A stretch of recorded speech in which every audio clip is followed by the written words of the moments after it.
amu leen ko jafe-jafe boobu la majorité. waaw Mohamed damay nekk très à l'aise pour waxtaan ci loolu xam nga réew dafay dox Sénégal nekk wax dëgg yàlla une grande démocratie démocratie balaa nga koy xam ci wàllu politique ak ni ñuy gérer mbirum réew mi ca yenn instance yi ku jégi ak ñi nga xamante ne ñoo yor nguur gi ñu war a mën a xaw ma ndax nawloo wante laa ko mën a wax ci ay nombre voilà alors élection yi génn jàngat bi ma ci mën a def mooy suñu réew dafa def jéego bu am solo parce que man je me souviens bi may def 2012 2014 élection législative yi mujj bi ma jàngatee suñu système électoral dama ne woon élection législative pour que suñu démocratie parachevé wu il faut que ñu dem ba député yi léegi dañ leen di tànn directement ci gox yi ñu leen di fal comme ni ñuy falee maire yi te fa lañ jëm incha allah alors format bi ñu leen di falee daal. waaw loolu fa lañ jëm parce que gis nga ni maire yi changé nañu format bi ñu leen di fajee bi ñu leen di falee réforme voilà. alors loolu li koy indi mooy population bi nu muy réagir toujours par rapport ak élection et aussi qualité nit ñi ndax démocratie dafay ubbi waxtaan ci réew président Macky Sall bi mu ñëwee dafa def plan Sénégal émergent bi mu tegee dafa wax ne man ci sama banqaasu ñaareelu banqaas bi damay liggéey pour que Sénégal qualité nit ñi yokku nit ñi gën a xam mu ubbi liberté d'expression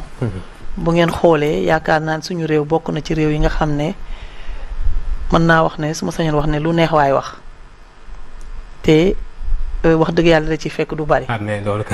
liberté d'expression bi am na si doole laa bëgg a wax la leen tegee loxo quand même.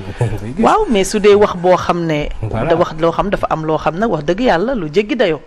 waaye wax dëgg yàlla li ñuy toléré ci suñu réew dama lay jox exemple rek am na benn jour dañ doon dem Banjul man ak sama benn xarit ñuy traversé bac bi boobu jamono Yaaya Jammeh sama xarit bi di wax. naan fekk mooy jamono yi muy raxas gam bi Banjul sama xam ne waaye kii itam moom it di jox ay jugement rek am ku mu dendal ku ñu dendaloon kooku ne ko fii nag Gambie la na nga xam looy wax ndax ñoom ay Gambien lañ fii nag du Sénégal de nga xam ne yéen da ngeen di toogee seen kilifa yi fii loolu amul fii donc pour juste dire que liberté d'expression wax dëgg yàlla ci suñu réew am nañ ko alors voilà li may ñëw ci législative loolu lay ñëw mu nekk amélioration boo xam ne tey jii dañu am ci suñu assemblée nationale lu ñu mësula am mooy nguur gi da daan am majorité écrasante boo xam ne li doon conséquence bi daanaka yaakaar naa ne assemblée nationale bu vide li ñu ko doon am moo ëpp assemblée boo xam day bëri député ni député yi di gën a farloo di gën a xarañee ci seen liggéey ak li askan wi di xaar ci ñoom dafa gënoon a sooxe mais at bii loolu nag lañ siy xaar parce que fi mu toll nii wax dëgg yàlla député du peuple la tey jii député bu la askan wala fal bi mu lay fal ci élection yi dala fal parce que sa wax peut-être sa leadership sa taxawaay ñëw nga présenté ko am pàcc ci population bi bu la tànn comme député waaye boo eggee assemblée nationale taxawaayu Sénégal yépp nga fa war a taxawee te bu ñu nekkee dans un régime présidentiel président dafay nekk à l'aise parce que mu proposer loo xam ne intérêt Sénégal la loolu mu am benn problème ci assemblée nationale li ngeen njëkkoon am ci législature bi ñu génn deuxième législature ëpp téeméeri député ak ñaar fukk ak juróom benn bari na mu xaw a wàññeeku si li nga xamante mooy élection yi génn est-ce que jàppoon ni par exemple benn sanction la rek bi nga xamante ne askan dañ leen ko sanctionné ngi wane ni législature bi génn moom dara baaxu ci ak tamit bilan Macky Sall dafa échec non man giseewuma ko sanction dama ko gisee ne dañoo liggéey ba suñu askan gën a xarañ gën a yeewu gën a xam li mu bëgg man noonu laa ko jàppee pour man askan wi dañoo gën a yeewu xam nañ ne législature bi ñu génn chaque année chaque législature bu ñëw dañ koy juger dafay am bilan donc opposition bi am na loo xam ne askan wi li mu décidé mooy opposition ak pouvoir daanaka dama leen di jox pratiquement ngeen mën a tolloo pour assemblée nationale bi premièrement li muy njëkk a régler mooy absentéisme ci hémicycle bi loolu dina régler donc man jàppewu ma ko ni population yi dañu sanctionné Benno Bokk Yaakaar. est-ce que serré dañuy am dégg yéen ak opposition c'est un peu serré quand même li dans l'histoire politique parti majorité am toll nii ci député est-ce que lii xawul nekk lu particulier quand même c'est fait. mais avant avènement wu président Ablaye Wade parti au pouvoir daan na ab ëpp loolu. donc mun nañu wax ne chaque législature rek nombre de députés yi parti au pouvoir daan am day wàññeeku ça veut dire que le peuple dafa gën a xarañ ci wàllu démocratie donc lii du loo xam ne dañ ne wàññeeku bu dee wàññeeku pour wàññeeku rek du lu bees mais vraiment man lii avancée démocratique laa ko jàppee parce que lii du élection wu président Macky Sall lii élection député la président Macky Sall ci listam am na ñoo xam ne xëy na tànn na leen fa ñu leen tànnee ñi ñu leen tànnal bëgguñu ñooñu opposition bi aussi am na ñoo xam ne fa ñu tànn ñun fa ñu gañee ñoom kañ fa tànn xëy na ñu moom la askan wi bëggul voilà loolu yëpp daf si am impact ci résultats yi donc résultats yi mënuñu ko corréler avec vraiment le bilan du gouvernement du président Macky Sall. yéen mën nañu ci tirer benn jàngat yéen amul jàngat boo ci mën a tirer au niveau du pouvoir. non ñun tirer nañ ci jàngat bu ñu ciy tirer ñun parce que kenn demul ci gox pour ñàkk ko donc ñun gox yi ñu perte dinañ évaluer lan moo tax ñu perte fa naturellement pour beneen yoon dinañ évaluer lan moo tax ñu perte ko et puis élection en politique benn élection nu róowul ak sa morom. parce que élection bu ne ak particularité élection bu ne ak particularité ñun élection bi ñuy te élection bu ne ak réalité am parce que aujourd'hui tey ñu ngi ci 2022 def législative dina amaat en 2027 est-ce que législative bu 2027 dina am même réalité que législative 2022 xam nga bokkul donc politique c'est la réaction de l'instant bi élection bi li ci amoon solo mooy juróom-ñetti coalition ñoo doon compétir ñun ñooy coalition ba ñu raw ba ci raw te ka topp ci ñoon muy la coalition Yewwi Askan Wi gis nga luñ ko rawee ka topp ci moom muy coalition Wallu moom gis nga lu mu ko rawee ak ñun lañ ko rawee ainsi de suite ba ci dernière coalition bi donc loolu moo ci am importance bu ñu demee assemblée nag l'assemblée c'est l'assemblée nationale de tous les Sénégalais député bu fa nekk da nga fa nekk pour Sénégal yépp donc ndoo fa nekk pour ne dama ñëw pour bloquer assemblée wala leen loolu nag kon yow sa républicanité ak sa démocratie. sa état kon loo gisee par exemple prochaine configuration assemblée bi gis nañu Pape Diop déjà annoncé nañu président rejoindre na le camp présidentiel prochaine configuration assemblée. yow noo ko gisee. waaw léegi président Pape Diop moom dafa arrêté benn dynamique bu doon am. ban dynamique la noonu. dynamique bi moo doon dynamique wu dañuy dem assemblée pour bloquer l'action du gouvernement. ñun dañuy dem cohabitation day am dañuy cohabiter avec le président Macky Sall parce que booy xool. mais cohabitation est-ce que nekkul démocratie tamit cohabitation. non fexe ko gën a contrôler l'action du gouvernement. non cohabitation du contrôler l'action du gouvernement. parce que ñun on est dans un régime présidentiel président de la République am ay prérogatives Assemblée nationale am ay prérogatives donc tey jii bu toogee ba kujje gi je donne un exemple ñu jàppoon ne ñoom xëy na bu ñu nekkoon majorité assemblée. ñoom ñooy déterminer président nu ñu ko waxatee premier ministre xam nga loolu mooy ñàkk xam say charte réew parce que même bu ñu ëppoon ci assemblée bi ñoom mënuñu am prérogative désigner premier ministre te loolu exercice su assemblée nationale ak exercice su gouvernement dafa am charte yu ko tëddee alors nga jóg ne man dañuy dem assemblée nationale président Macky Sall loi bu mu fi indi ñu bloqué ko loolu baaxul ci réew du dëgg. kon loolu du démocratie moo tax Pape Diop mais dynamique moo tax te loolu du politique ndax politique c'est des rendez-vous politique ak dialogue moo ànd politique ak débat moo ànd politique du ñëw siisu politique du comme li ma ko waxee démb siisu c'est-à-dire bañ rek ne damay bañ rek pour bañ politique du loolu ndax gis nga ne damay joxe exemple toujours ci suñu ci dans l'international am na ci bu ci gën a récent mooy la xew France Marine Le Pen mi nga xam ne dafa nekk vraiment à l'extrême droite xaw ma laa ko mën a expliquer moom li muy incarné am nañu français yu bëri yu ci ànd ak moom waaye am na ñoo xam dañoo àndoon ak moom sax wala ñu xaw a neutre wala ñu xaw a contre premier président Macron mais bañ demee ba dara desul Macron ak Marine Le Pen dañu dem rallier wu si Macron te pourtant te ba ñuy dem campagne dañu contrôle Macron kon réew dafa am noonu dynamique boobu lay doxee sur la scène politique. politique dafa am ay rendez-vous yoo xam bu ñu ca yeggee il faut que ñu xam ne Sénégal moo compté au finish. Après chaque élection Sénégal moo compté Sénégal moo intéressé du maa mën a bañ damay wane damaa mën a bañ damaa mën a bañ. loolu du kon c'est cette dynamique nga jàpp ni par exemple Pape Diop benn apport leen amal benn ouf de soulagement ngir tamit seen majorité gën a absolue quand même.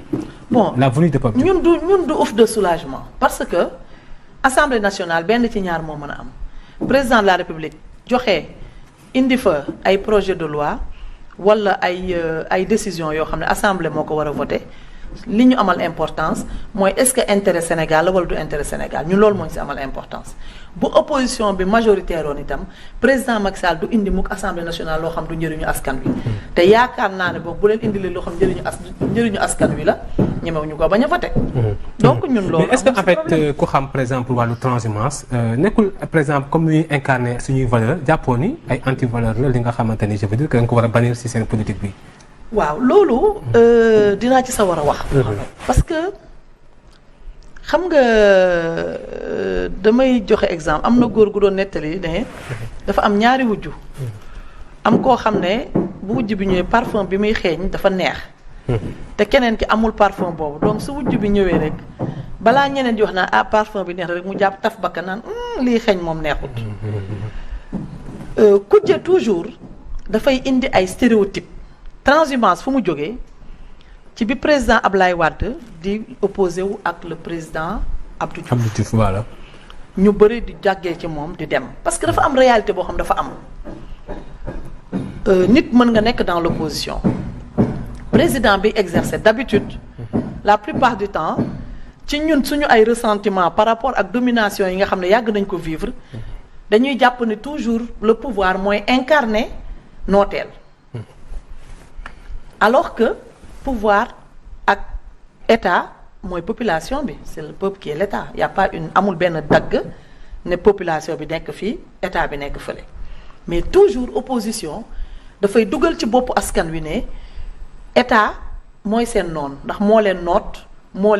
leen di def lu leen metti wala moo leen teg seeni coono. Voilà. Alors ci loolu ñu bëri doon daggee ci Ablaye Wade président Ablaye Wade di fekki le président Abdou Diouf. Ça remonte à l'histoire. À l'histoire lay wax ñu di ko def ba ñu génnee ko de façon péjorative ne la transhumance xam nga transhumance boo ko ramener ci définition primaire am. ci cheptel lañ koy wax cheptel waaw ci ay jur. waaw est-ce que nag yi bu ñuy jógee ci fi amul ñax di dem lekki fi am ñax est-ce que lu bon la xam nga du lu bon xam nga transhumance du lu bon. sa ngay jógee fi amul ñax. nga dem ut ñax boo lekk pour nag bi mais est-ce que du ay intérêt crypto personnel parfois moo koy. non je reviens sur ça Mohamed j'analyse le damay ñëw ci loolu. donc définition primaire bi du lu bon c'est une activité qui permet de sauver le cheptel. bu ñu ko jëlee ci définition jigéen ci jur tàbbi ci beneen jur. voilà définir bu baax pour permettre sa jur gën a baax da ngay transhumer dem feneen. ñu ramener ko nag maintenant à la scène dans la scène politique ñu def ko de façon péjorative. c'était pour décourager ñi nga xam ne ñoo daan jóge ci Ablaye Wade ñu indil nit gàcce jom joxoñ ñu toucher la dans ton honneur ne boo jógee fu metti dem fu neex si je peux dire est-ce que neex la parce que ñoom dañoo jàpp rek ne foofu la koppar yi nekk koppar rek dimension koppar rek la ñu téye léegi yow boo jógee fi koppar yi de wàcce ci ñoom transhumé woo dañoo gis tamit am ñi nga xamante ne je veux dire que ay intérêt moo leen motivé quand même gis nañ ci ay cas des cas quand même. Mohamed nit lépp lu muy def Moustapha nit lépp lu muy def intérêt moo tax mu def ko l'intérêt nag dafa am plusieurs définitions l'intérêt peut être matériel l'intérêt peut être immatériel l'intérêt peut être financier l'intérêt peut être non financier tey jii damay joxe exemple ñun nit ñi classe politique bi ñun ñooy définir di jéem a dugal ci boppu askan ban lañ ci acceptable ak ban lañ ci acceptable par rapport ak ñun suñu position bu dee opposition je te donne un exemple bu patent le président Ablaye Wade bi ñuy def année blanche en 88 après l'année blanche président Abdou Diouf ko proposé ñu def gouvernement élargi président Ablaye dugg ci gouvernement président Ablaye bi mu ko duggee ci gouvernement fekk ñun ñoo doon grève ñun ñi jàpp nañu ñi tëj nañ leen ñi dóor nañ leen lu ne amoon na réew mi ne kaw ba ñu def année blanche parce que tout simplement il nous avait fait croire que Abdou Diouf du liggéeykat suñu avenir su nekkee ci loxo Abdou Diouf seen réew mi du dem. ainsi de suite ainsi comme lii xew nii rek. Et quand le moment était venu de faire son entrée dans mu war a dugg ci gouvernement bi. ba ma ci duggee première réaction président Abdoulaye Wade xam nga lu mu wax à l'époque Jeune Afrique benn journaliste bi Sénén Adrien Mirando. moo ko titré le président Abdoulaye ne le président Abdou Diouf c'est un travailleur le président Abdou Diouf c'est mon prolongement gis nga ñaari discours yi. ba mu avant élection et après gouvernement élargi. Voilà. Parce que bi mu nekkee ci biti il faut l'accepter xamul président Abdou Diouf dafa fonctionner sur ay stéréotypes ba mu ko jegee la xam ne ndekkikat man li ma yéene Sénégal. kii li mu yéene Sénégal ëpp. voilà mais ñoo gisee par exemple tey lynché yi ngeen di lynché ci réseaux sociaux yi bu ñu gisee par exemple jiw jógee na ci kujje gi dem ci pouvoir bi ñu gis day subir ay attaques ay des attaques quand même. waaw mais loolu yëpp c'est loolu lay wax ça c'est des mécanismes de dissuasion c'est pour ragaloo nit ki parce que ñoom ñuy jóge ci ñoom di dem ci pouvoir bi arrangé wu leen waaye ku jóge ci pouvoir bi ñëw si ñoom arrangé na leen loolu nag dafa nekk aussi nañu accepter que loolu aussi transhumance la parce que tey jii maa ngi gis ay acteurs politiques yoo xam ne. dañuy dem jàpp ne tey ji ku ànd ak waa Yewwi yow déjà de façon inconsciente jàpp nga ne tu es dans la bonne démarche ñoom li ñu jàpp mooy parce que xam nga lan moo tax ñu si bëri ñemewu ñu wax damaa contre Yewwi Askan parce que dañuy ragal ku leen saaga mooy lynchage bi ngay wax dañu ragal lynchage bi donc am na benn chantage sur l'honorabilité des gens boo xam ne dugal nañ ko ci dimanche politique ça c'est beneen pièce la bu ñu teg mais c'est à nous aussi de le déconstruire parce que transhumance du lu bon ci politique parce que transhumance ci ñaari sens yi la am c'est pas parce que rejoindre dans le parti au pouvoir que dañ maa fay xaalis. damaa jaay sama bopp sax ci pleine élection yi mu dem rejoindre Yewwi Askan Wi. waaw loolu nu ñu ko tuddee. Mary Teuw Niane il était avec Benno Bokk Yaakaar mu toog ba ci élection yi. mu dem rejoindre Yewwi Askan Wi dafa transhumé moom transhumé lan moo ko def transhumé tapette la def. ah bon oui ça s'appelle man je la maa ko tuddee transhumé tapette yi. nga wax loolu. waaw parce que doo jóge fii defar fi nga mën a defaree toogoo fa pour jëriñ askan wi ngay dem feneen pour naan leen bu fi ñuy jógee ma door a defar ça veut dire que naroo defar dara. boo naree defar da nga koy wone ca fañ la joxe woon responsabilité pour nga defar. dafa yàgg seen nguur te yàgg na ci moo yàggoon am ay responsabilité loolu nga ko mën a tapé nga ko mën a qualifier. waaw parce que pour man. def na wane na ay médiocrité am ñu dàq ko mu ne lu tax ñu koy dàq. fu mu wane ay médiocrité am. biñ ko dénkee liñ ko waroon dénk. dañ ko dénk ay responsabilité deful ay résultats président de la République bu ne ko soxlaatuma la dinaa ut keneen ku gën a mën def li nga def parce que ñun sénégalais yi mais bu ñu nommee Yaay Fatou ci poste ça ne veut pas dire que Yaay Fatou moo ëpp moo gën a mën Mohamed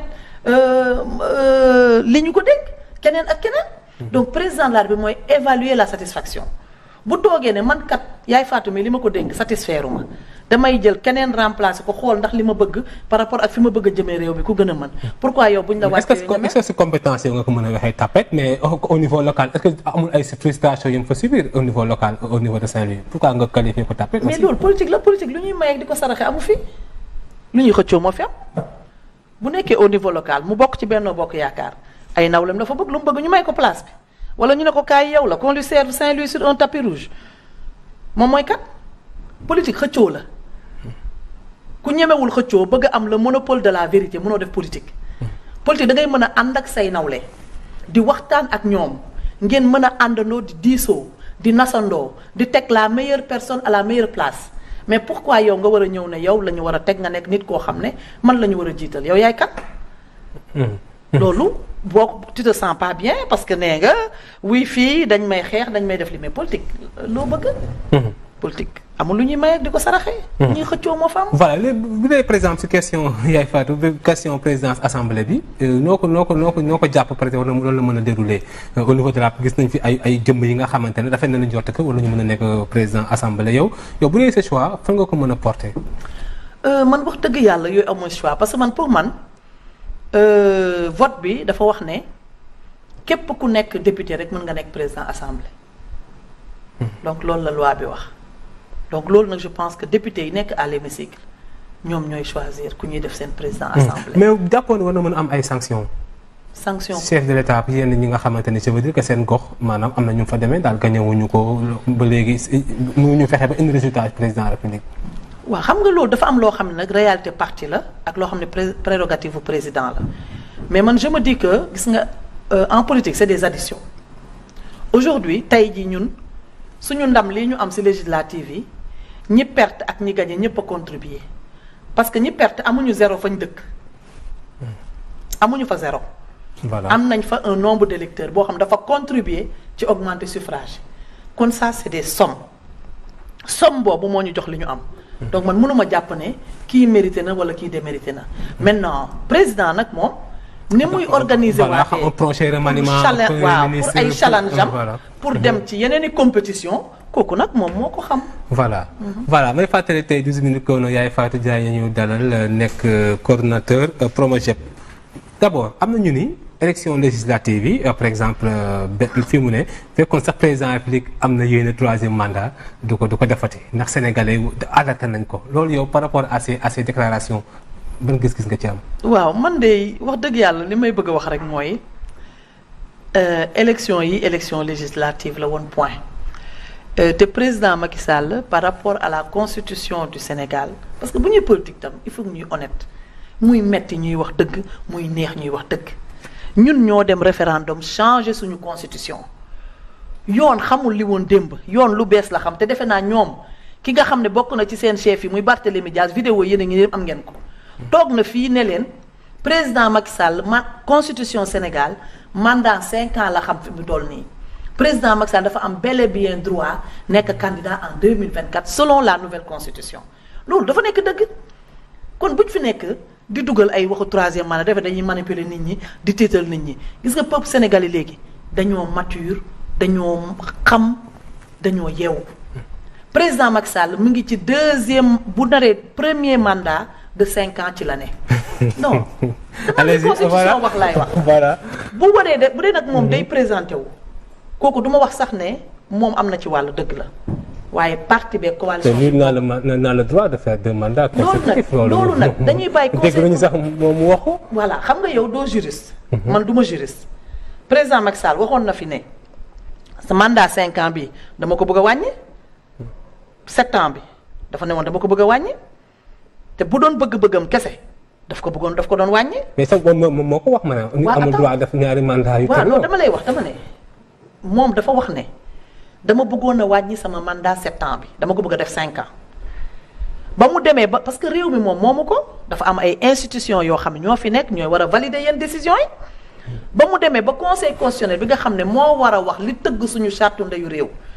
dafa wax ne mandat bi nga bëgg a wàññi 7 ans. def ko 5 ans mënoo ko parce que moomoo ko. kon jàpp nga ni am na droit def ko. loolu moom leer na ci bopp yëpp parce que constitution bees bi am na droit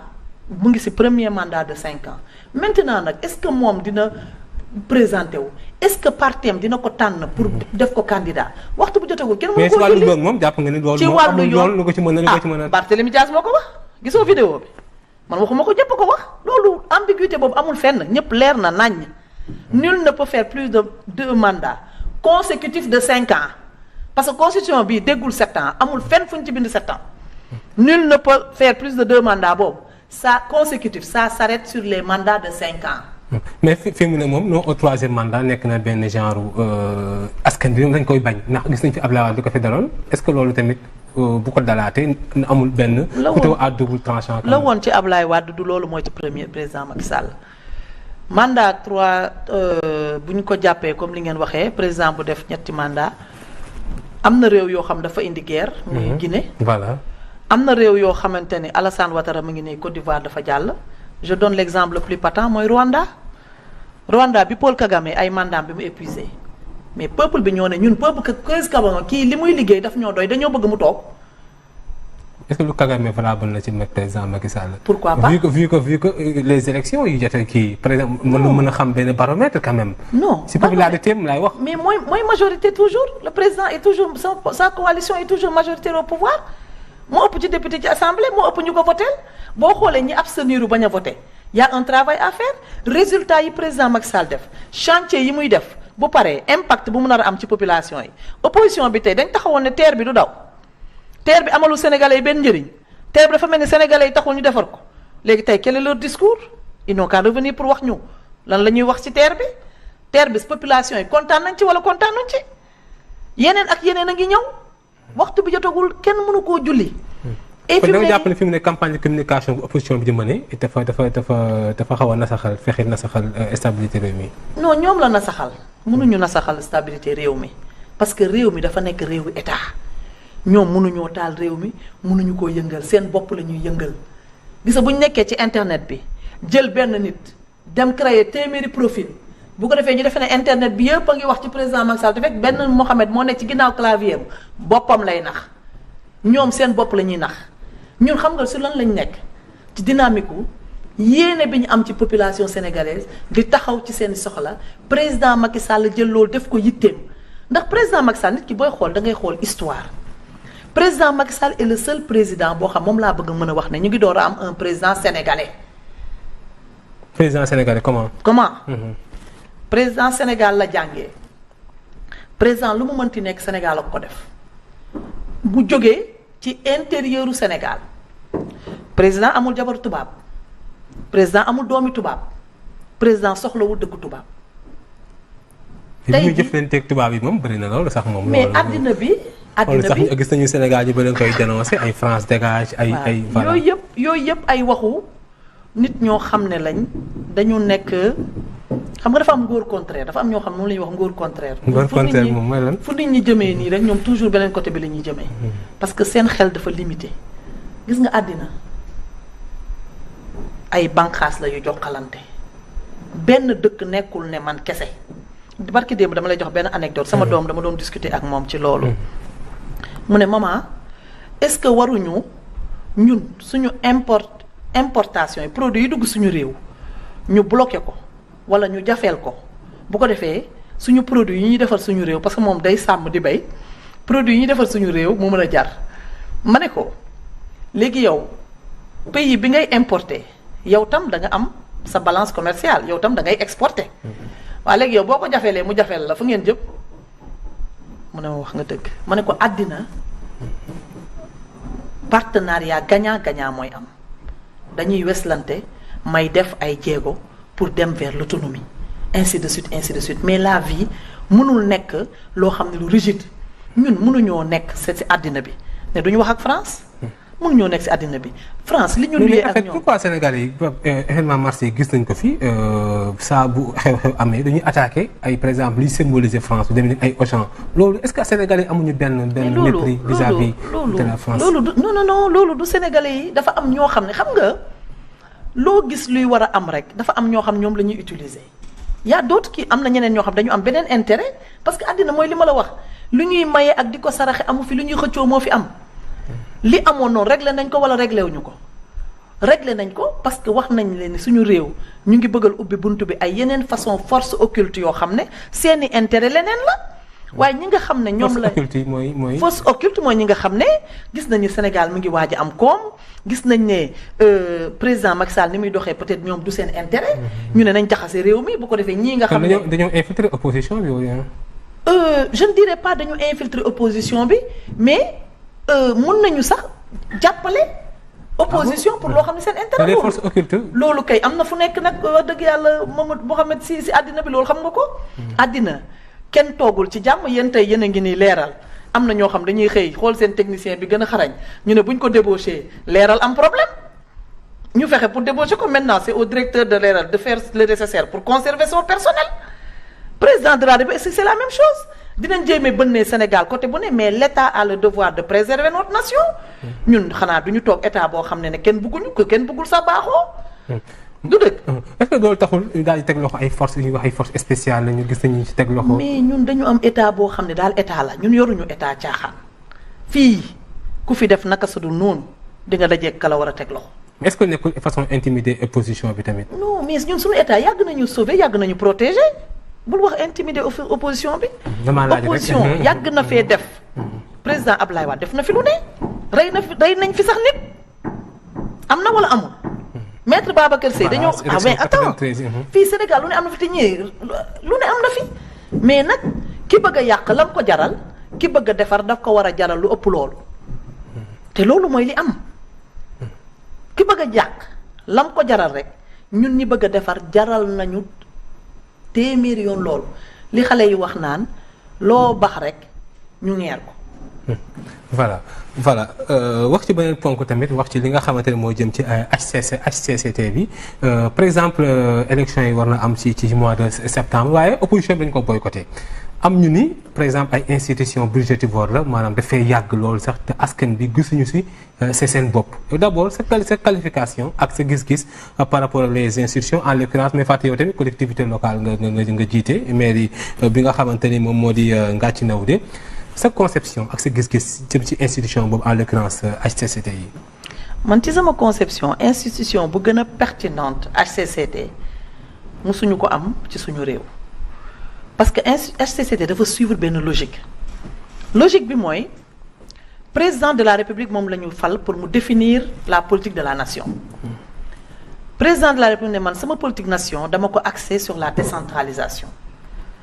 Sur la territorialisation des politiques publiques. Objectif décentralisation mooy territorialisation des politiques publiques mooy gox yi sénégalais bu ne foo mënti nekk nga xam li xew ci sa réew. ci loolu mu fekkoon ñu diviser Sénégal en communes et communautés rurales fa la décentralisation yemoon acte 2 mu ne man damay indi acte 3. Premièrement comme que ci sama plan Sénégal émergent dama defoon ne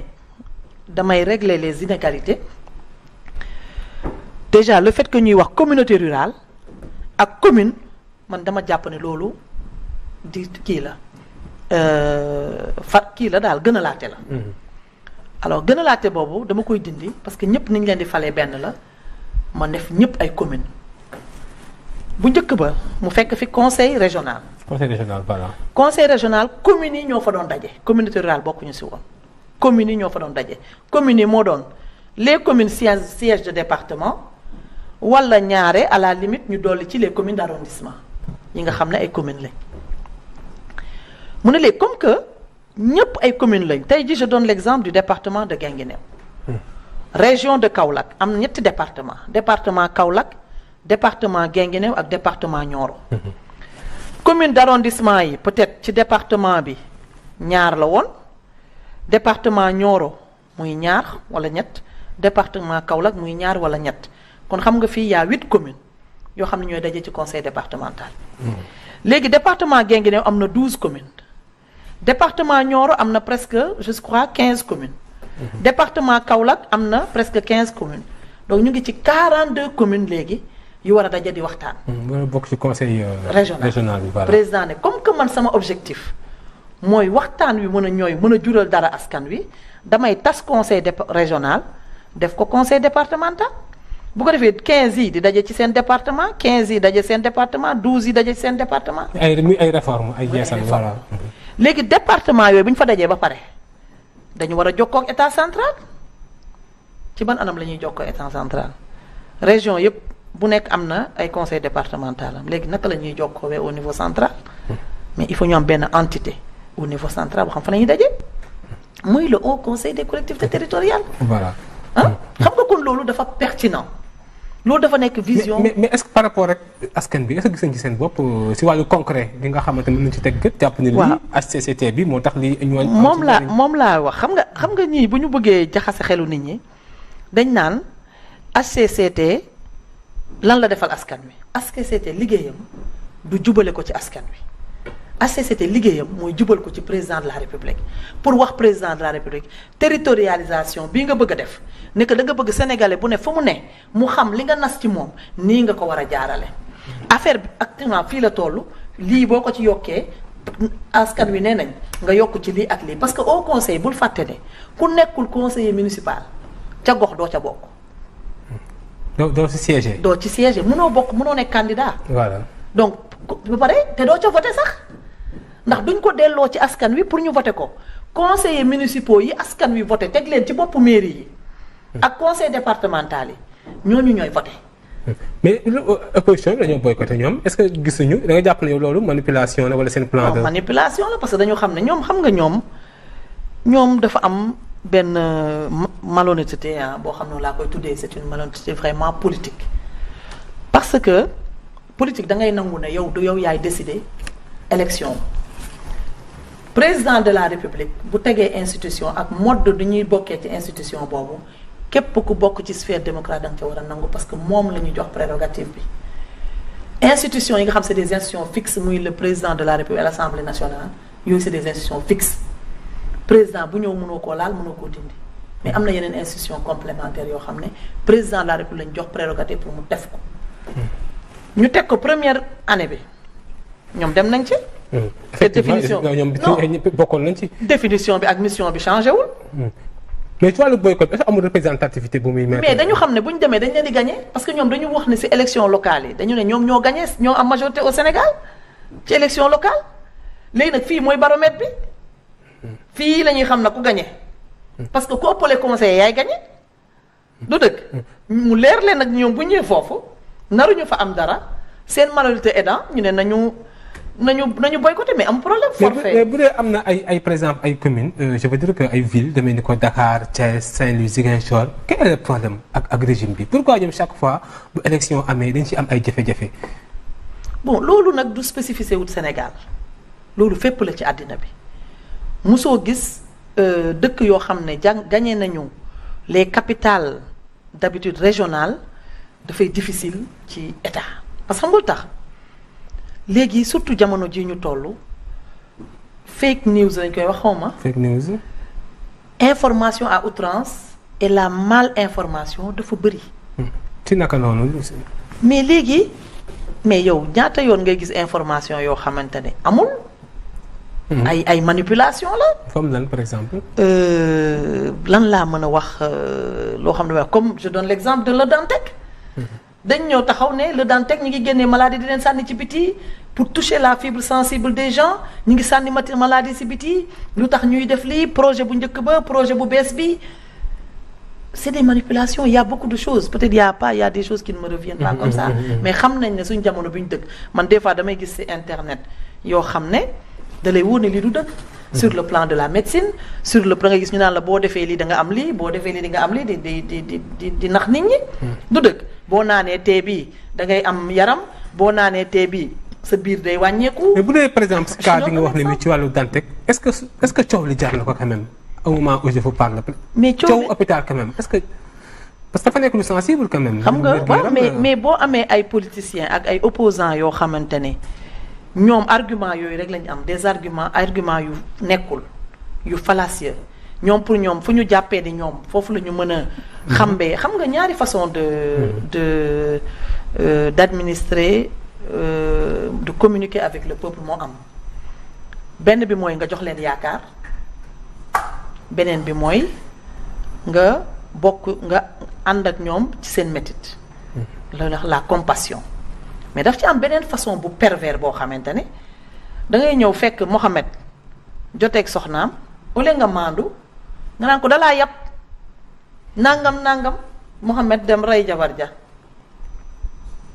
fekk boo nekkoon nit ku maandu mënoo ko wax Mohamed muñal ndax man mii damay daj lu mel noonu. nañ bokk muñ c'est ça la sagesse. mais malheureusement dañu am benn vague d'opposition boo xamante ni vraiment man comme li ma ko waxee li ma constaté que c'est des adolescents des gens qui vivent une adolescence tardive. ñoom opposition bi. waaw ñi ci ëpp ñi ci ëpp ils vivent une adolescence tardive di am ay réactions à fleur de peau di induire nit ñi en erreur ci yenn façon yi mais aussi loolu yëpp c'est pas grave ñun ñu ngi fi pour dékku ko. Ousmane Sonko est-ce que nekkul par exemple ki ngay wax benn adversaire bi nga xamante ne fii mu ne moo leen tere nelaw yéen pour régime bi adversaire yu table la ñu mën a wax parce que boo xoolee c'est bokk na ci ku gën a am taxawaay ci opposition bi. non man su ma lay wax dëgg rek xam nga man kan moom su dee man personnellement laay wax de xam nga man kan laa jàpp ne kooku sa adversaire bu xaw a sérieux la mooy Barthélémy Diaz man ku nekk da ngay wax sa xalaat de. kooku moom du adversaire kooku moom adolescent la. da nga ko sous-estimé. non sous-estimé wu ma ko mais dama ko jox cëru dama xam ne dafay traverser crise d'adolescence tardive bés bu màggee rek dina dugg ci làngu mag ñi. mais ci xel malgré cette popularité gi mu am nga jël mel ni. non xam nga Sénégal histoire dafa wane ne gis nga ku jóg di siisu Sénégal képp ku jóg di siisu dafa am 15% de Sénégalais boo xam da lay topp 15%. mais loolu nag ak àddina moo yem àddina ñëpp mënuñoo yem évolution am na ñoo xam ne xam nga siisu yëfu xale la xam nga xale rek mooy siisu tàngal bi laa bëgg joxuñu la ko rek nga siisu mais mag da ngay xam ndax xalaat ndax tàngal bi mën naa cee jot wala mënuma cee jot est-ce que maa ko moom est-ce que moom ma ko su ko Mohamed moomee lan moo war a tax ma war cee jot wala mënuma cee jot mais xale xamul loolu xale danaan lii laa bëgg rek lii laa bëgg donc 15% yooyu dafa am est-ce que nga jël sa choix porté ko ci Barthélémy Dias parce que dama xam ne Barthélémy quelque part day def il est dans la politique parce que politique science la politique du yëfu parfois nag mu jéem a dérailler tuuti def mais man moom laa gën a focaliser sama réflexion politique ci moom laa ko de focaliser yaa ma laaj rek wax la mais ki nga yaakaar ne man moom laa Barthélémy Dias moom moo ni élection maire yi boo ko gagné c'est grâce Ousmane Sonko jàppale gi mu ko jàppale donc quelqu'un bi nga xamante ni loolu bu ko neexee Khalifa Sall gagné na Dakar te xamul Ousmane Sonko taxawu Ndakaaru moo njëkk gagné Dakar Barthélémy Dias c'est l'ombre de Khalifa Sall Khalifa Sall avait wane woon na leadership am ci Dakar kon Barthélémy bu waxee ne kii moo tax mu gagné Dakar wax dëgg yàlla loolu mënuma koo gëm sax ni moo ko wax. pourquoi ka Ousmane Sonko ngeen bëgg ci gëm yéen ngeen jàpp ni rek quelqu'un. non gëmmuñu ci de gëmmuñu ci xam nga man dama la wax ne la dama ko analyser ba xam ne kii day dund crise d'adolescence tardive ok. kuy dund crise d'adolescence tardive ñun dañ lay may nga dund sa crise d'adolescence tardive bés boo ci génnee nga fekk si mag ñi si langue politique bi nous on n'a pas de problème mais dañ koy bàyyi xel parce que ñun ñoo boot ñëpp ñun ñoo jàkkaarloog ñëpp ñun ñëpp suñu adversaire lañ kuy dund crise d'adolescence tardive suñu adversaire nga kuy politique suñu adversaire nga donc ñun on n'a pas de problème xeebuñu kenn nag mais ku ci nekk am nañ droit analyser la nag pour xam combat da ngay gis combat mbër yi sax dañuy ku nekk da nga am da ngay sa adversaire da ngay entraîner par rapport ak niveau combat bi bu dëgg voilà xam naa sax ñu ngi ci njeexitalu émission madame Yaye Fatou Diagne waaye wax ci benn ponk d'abord gisoon nañu fi benn par exemple budget bi nga xamante ne nguuru Sénégal daal dina ko jagleel 766 milliards xam naa sax fa la ñuy tëjee mbirum ñu koy gis chaque fois muy répété wu quoi mbirum inondation comme ça suñu réew di ko dund est-ce que jàppoo ne fi mu doon war na nekk fi mu ne objectif premier bu législature bi nii ngir fexe indi commission d'enquête surtout par rapport ak koppar yooyu ñun jagleel nañ ko wàllu inondation bi. waaw loolu moom seen prérogative la parce que état xam nga état du benn nit man dama bëgg ñu respecté wante xam nga état Mohamed du Yaye Fatou lay tibb kees rek jox ma état c'est des procédures. et je crois que suñu administration sénégalaise am nañ suñuy nawle yoo xam ne ñoo ci nekk di ci liggéey ba pare nekk ay nit yu intègre nekk ay nit yu bëgg suñu réew. mënuñu leen juger comme ñoo xam ne bëgg suñu réew. moi ça je trouve que bu dee sa gox vraiment c'est de ñu xanaa fa ñuy jeexalee bu dee sa gox bi nga jiite day mel ni foofu tamit yaa ko gañewaat. waaw. day mel ni moom ñee sa naataango bu ñu la jëyee yow nga gañe est-ce que am benn particularité boo fay def jusqu'à aboutir à un tel résultat. particularité bi ma ciy def rek mooy li ma président Macky Sall jàngal ci plan Sénégal émergent liggéey jëriñ samay askan man sama conseil municipal samay opposants ñu nga fa musuma voté sama budget te nekkul à l'unanimité parce que orientation yi si teg intérêt ngaa ci naw de rek moo tax ñu di ko teg loolu aw ma ci leen lu ma ciy tiit aw ma ci lu ma ciy ragal te dynamique boobu lañ nekk donc nit ñi aussi rapport yi ñu war a am ak ñoom moom la ñu am ak ñoom ñu ñuy wóolu ñu gis bu ñu liggéeyee ñu ñëw def bilan ñu wóolu ñu dénkaat ñu loolu rek la. du loo xam ne. foofu moom sa fief la moom yaa ko. waaw du loo xam ne dañu dama naan sama fief la dama jàpp ne rek waa Ngathie wóolu nañ ma une fois jox ma ñëwaat une deuxième fois ñu wóoluwaat ma jox ma di ko sante suñu borom. di ñaan yàlla bu ma tas seen yaakaar. madame Yaye Fatou Diagne ñu ngi lay jaajëfal bu baax. merci beaucoup sa kàddu gu mujj rek ci deuxième ko. waaw may am mbégte lool. di ñëw fii sama kàddu gu mujj rek mooy di wax ne ñun amuñu lu dul suñu réew. te réew moo gis jàmm lépp loo teg te amoo jàmm rek amoo dara ku ko weddi nga laaj waa Russie ak waa Ukraine ndax am nañu koom am nañ lu ne waaye tey seen loolu xamuñ fu mu leen féete kon yaakaar naa ñun ci li ñu war a taxaw ak war ko dox mooy loo xam ne luy indi jàmm ci suñu réew te président Macky Sall mooy président bi nga xam ne kenn mësu koo dégg mu xuloo kenn mësu koo dégg mu saaga kenn mësu ko ndax ku saaga ñu xeex ak yow ku xuloo ñu xeex ak yow moom nag du xuloo du saaga liggéeyal askan wi moo ko ñor